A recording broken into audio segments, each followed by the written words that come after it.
আসলে নাবিলাকে কাজের সুবাদে কয়েকদিন ঢাকাতেই থাকতে হবে। আমার পরিচিত আর বিশ্বস্ত কোনো বন্ধু নাই। তুই নাবিলাকে তোর কাছে আমার আমানত হিসাবে কয়েকটা দিন রাখ। না না, এটা কিভাবে সম্ভব? একটা প্রাপ্তবয়স্ক মেয়েকে আমি আমার বাসায় এভাবে কিভাবে রাখি? বন্ধুত্বের দাবি নিয়ে তোর কাছে এসেছি, তুই আমাকে নিরাশ করিস না বন্ধু। তোমাকে কয়েকদিনের জন্য এখানে রেখে যাচ্ছি, তুমি একদম চিন্তা করবে। এদিকে পরিস্থিতি স্বাভাবিক হলে আমি এসে তোমাকে নিয়ে যাব। তোমাকে বিয়ে করব বলে আমি বাড়ি থেকে পালিয়ে আসছি, আর তুমি কিনা আমাকে এরকম একটা জায়গায় রেখে চলে যাচ্ছ? আসতে বলো, আসিফ জানে না তুমি আমাকে বিয়ে করার জন্য পালিয়ে এসেছো। আসিফকে বলেছি তুমি আমার গ্রামের মামাতো বোন, চাকরির খোঁজে ঢাকাতে এসেছো। তোমার বাপ চাচারা আমাদেরকে পাগলের মতো খুঁজতেছে। এই কয়টা দিন আমাদের একসাথে থাকাটা রিস্ক।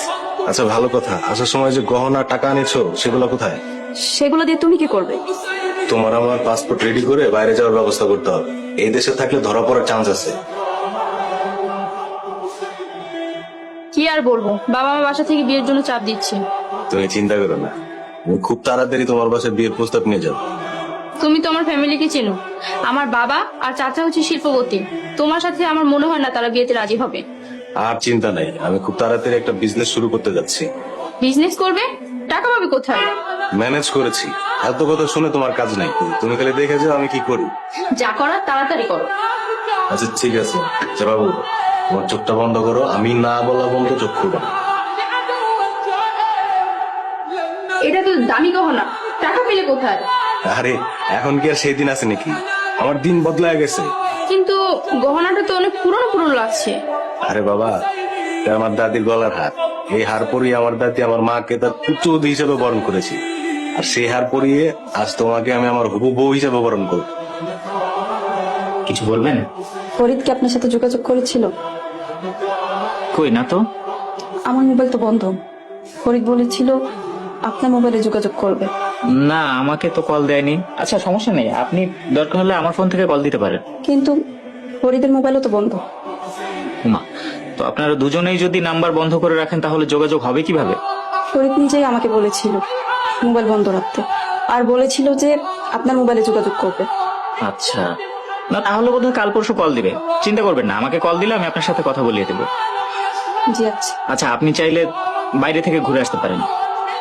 না না, যদি কেউ আমাকে চিনে ফেলে তাহলে বিপদ হয়ে যাবে।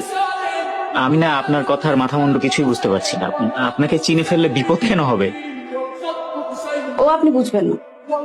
তাহলে আপনি চাইলে বোরকা পরে ঘুরতে পারেন। কিন্তু আমি তো বোরখা নিয়ে আসিনি। ও, আমি কালকে আসার সময় আপনার জন্য বোরকা কিনে নিয়ে আসবো। কিন্তু আমি তো ঢাকা শহর খুব একটা চিনি না। সমস্যা নেই, কালকে তো আমার ভার্সিটি বন্ধ, আপনি চাইলে আমার সঙ্গে ঘুরতে যেতে পারেন। ঠিক আছে। আমাকে ডেকেছিলেন? জি, এই যে আপনার জন্য বোরকার হিসাব নিয়ে এসেছি, পরে আসুন, আমি ওয়েট করছি। ঠিক আছে, আমি রেডি হয়ে আসছি। জি। মাশাআল্লাহ, আপনাকে বোরকা এবং হিজাবে খুব সুন্দর লাগছে। কিন্তু আমার তো বোরখা পরার অভ্যাস নেই, গরম লাগছে। জাহান্নামের আগুনের গরম এর চাইতে আরো অনেক বেশি, পর্দা করা উচিত। আপনি শুধু ভয় পাওয়ার কথা বলেন। আমি ভয়ের কথা বলি না, আপনার শুনতে ভয় লাগে।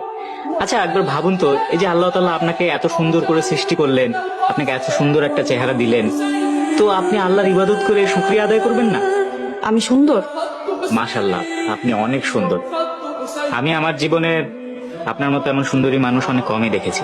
কিন্তু ওই যে আপনি নামাজ পড়েন না, এই বিষয়টা আমি একদমই মেনে নিতে পারি না।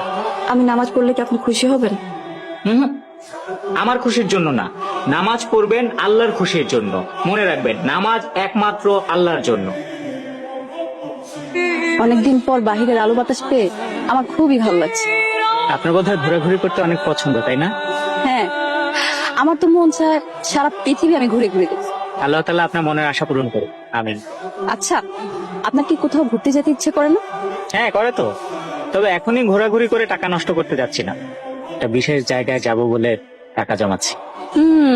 বুঝতে পেরেছি। আপনি ইউরোপ বা আমেরিকা যেতে চান, তাই না? না, সেখানে যাওয়ার কোনো ইচ্ছা আমার নেই।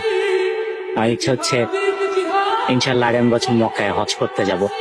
আপনি মানুষটা না একদম আনরোমান্টিক। মোটেও না, আমি খুবই রোমান্টিক। তবে আমার ভালোবাসা শুধুমাত্র আল্লাহ তাআলা এবং রাসূল সাল্লাল্লাহু আলাইহি ওয়াসাল্লামের প্রতি।